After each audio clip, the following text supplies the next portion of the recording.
दूसरा टिकट भी कट गया, कहा गया कि वापस लौटाया गया, लेकिन पवन सिंह के बाद बाराबंकी की सीट भी गई। आसनसोल के बाद बाराबंकी, उपेंद्र सिंह रावत का टिकट वापस हो गया। कहा गया कि एक वीडियो वायरल हुआ और वीडियो वायरल होने के बाद में उपेंद्र सिंह रावत ने अपने प्रतिनिधि के माध्यम से एफआईआर लिखवाई बाराबंकी थाने में कि ये जो डीप फेक है वीडियो और इसमें कथित रूप से अश्लीलता दिखाई गई है, मैं नहीं हूँ इसमें। ये वहाँ के सांसद ने लिखवाया, उपेंद्र सिंह रावत जी ने। अभी वहाँ के सांसद हैं, इनको टिकट मिली थी अभी, जो 51 सीट घोषित की गई थी यूपी में, उनको भी मिली थी, लेकिन पत्ता कट गया। कभी कभी ऐसा होता है कि खुशी आने के पहले ही दरवाजे से लौट जाती है, इनके साथ यही हुआ। लेकिन ये हुआ क्यों, किस लिए हुआ और अब क्या होगा, अब किसको टिकट मिलेगी? वैसे बाराबंकी के बारे में एक बात बता दें, 12 वराह भगवान महाभारत से चला आ रहा है बाराबंकी, लखनऊ से जस्ट बगल में, 20 किलोमीटर से ज़्यादा दूर नहीं है।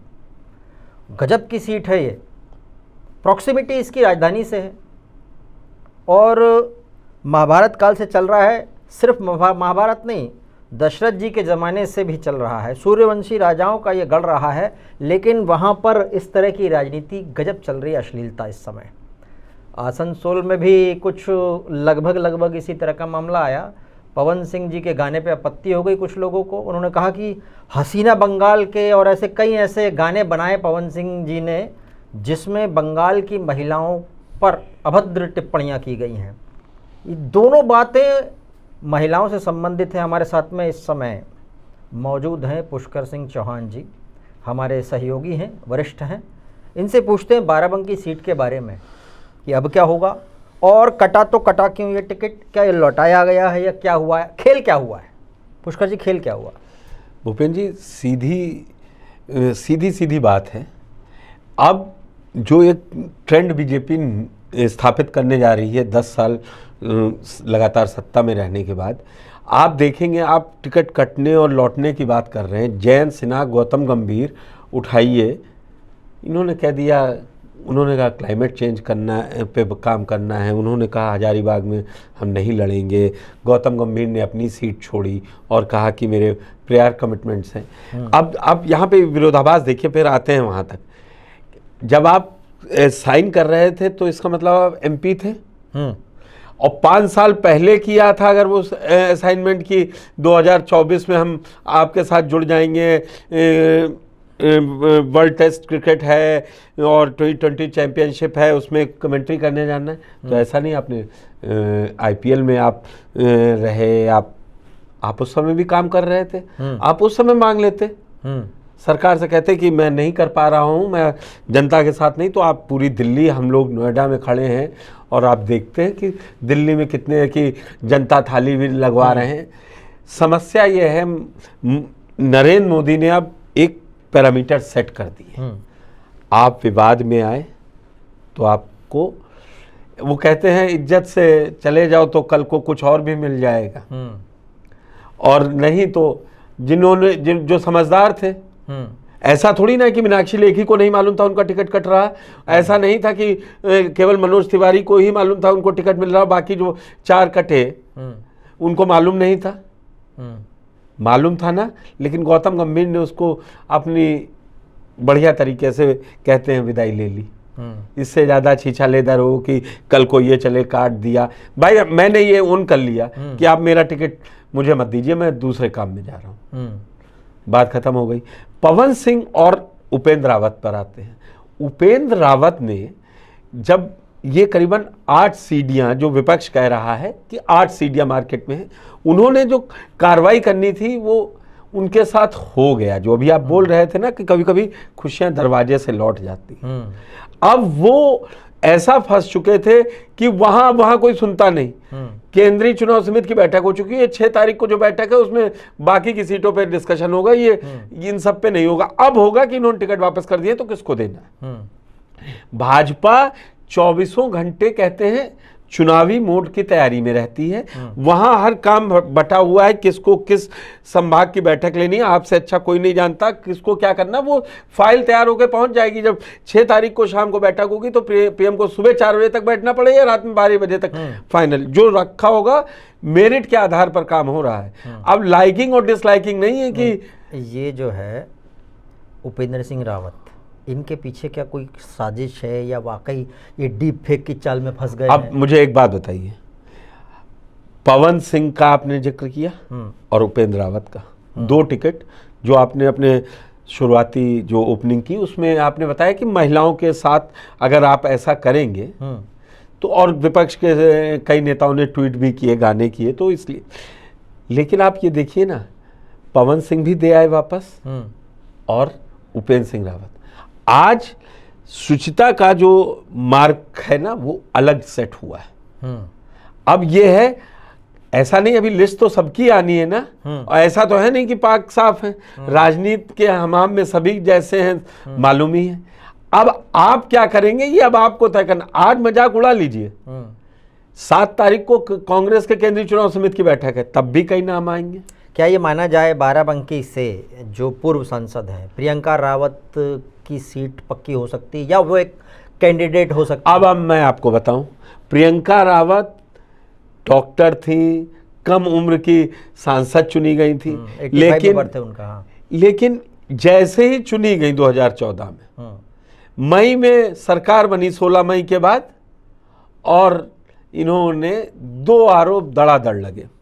पहला ठेके में पैसा लेते हुए 1 महीने के अंदर, और दूसरा अपने पिताजी को ही प्राइवेट सेक्रेटरी बना लिया था। उस समय उन्हें पिताजी को हटाना पड़ा। अगर आप जाएंगे प्रियंका रावत को ये नहीं लग रहा था कि मुझको टिकट नहीं मिलेगा 19 में।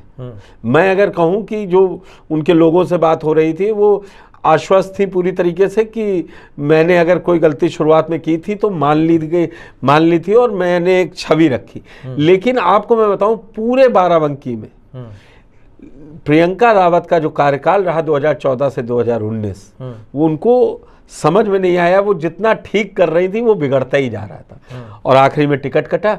आप ये सोचिए, उपेंद्र रावत वो शख्सियत है जो 5,35,000 वोटों से जीत के आए थे। ये मोदी जी सबसे बड़ी जीत लेके आए थे, 6 लाख कुछ की, और ये 5,35 से, और वो भी उपेंद्र रावत तब टिकट जीत के आए थे जो सुरक्षित सीट थी।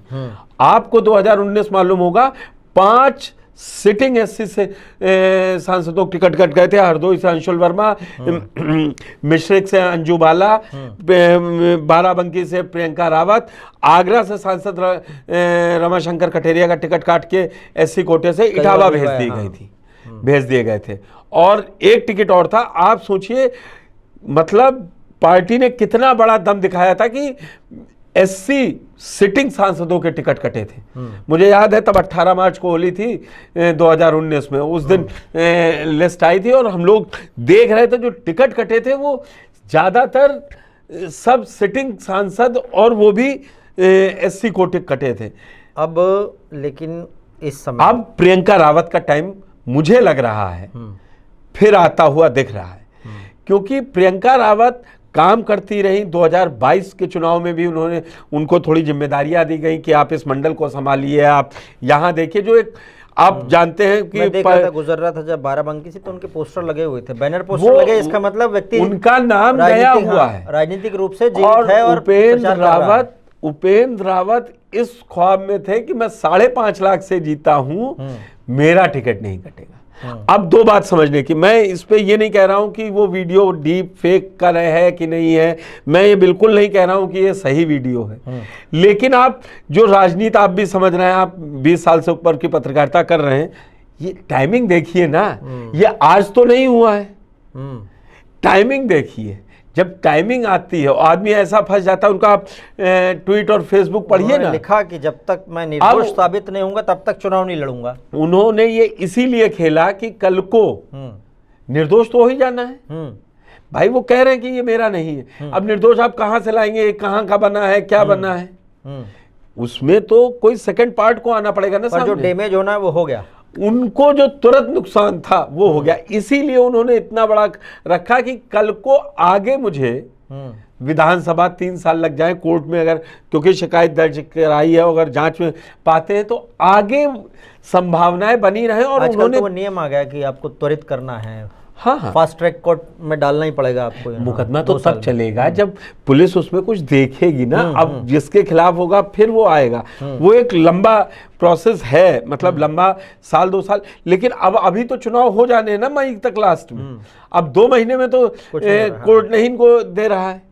और विपक्ष में दूसरा मैसेज भी चला गया, जो नहीं समझ रहा विपक्ष जल्दबाजी में, आप देख रहे होंगे ट्विटर से फेसबुक पे हर जगह लिखा जा रहा है इनका तो कोई टिकट ही नहीं ले रहा है, इनके तो टिकट लोग वापस कर रहे हैं, चाहे आसनसोल हो चाहे उपेंद्र रावत हो। लेकिन आप ये सोचिए कि पार्टी अब डंके की चोट पे खड़े होकर कहेंगे कि हमको कार्रवाई नहीं करनी पड़ती अगर हमारे यहाँ कोई दागी निकलता है, तुरंत वो खुद छोड़ देता है, खुद छोड़ देते हैं। हाँ, मतलब ये माहौल ऐसा बना है स्वच्छता का, राजनीतिक स्वच्छता अभियान कहा जा सकता है इसे। और बीजेपी में ये इस वक्त हम देख रहे हैं बड़ा ज़बरदस्त चल रहा है, खुद ही टिकट वापस करने जा रहे हैं।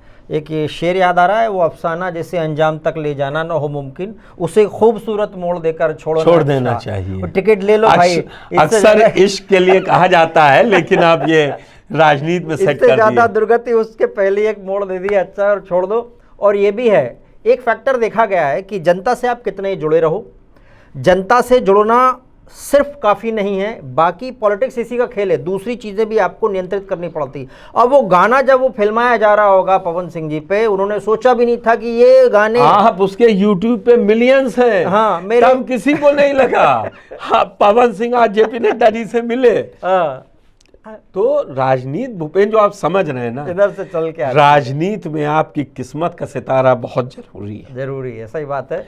आप सोचिए जो इस बार टिकट है और जो हम ट्रेंड देखें बीजेपी लेके चलती है, मैं मोदी जी को नहीं कह रहा कि वो 400 पार, तो इस बार तो यूपी में बीजेपी हर सीट पे अपर हैंड थी। और उपेंद्र रावत लकी थे जो 51 सीटों में नंबर जो डिक्लेयर होने थे। और हुआ क्या? चलिए, बहुत अच्छी बातचीत रही पुष्कर जी से। फ़िलहाल हम चलते हैं। 80 में से 80 का फॉर्मूला बीजेपी देख रही है, लेकिन 80 एक तरफ है और किसी की सीट तो फंसी ज़रूर होगी। और एक बात वो पूरी कर दें कि राजनीति में सिर्फ जनता से जुड़ना नहीं, बाकी की चीज़ें भी नियंत्रित करनी पड़ती ज़रूरी है। इसी को राजनीति कहते हैं। और अच्छी बात है, ये नया दौर है स्वच्छता का। दूसरी पार्टियों को भी ऐसा ही पैरामीटर लगाना पड़ेगा, नहीं तो बीजेपी वाले बोलेंगे कि देखो तुम्हारे कुर्ते पे दाग देख लो। चलिए।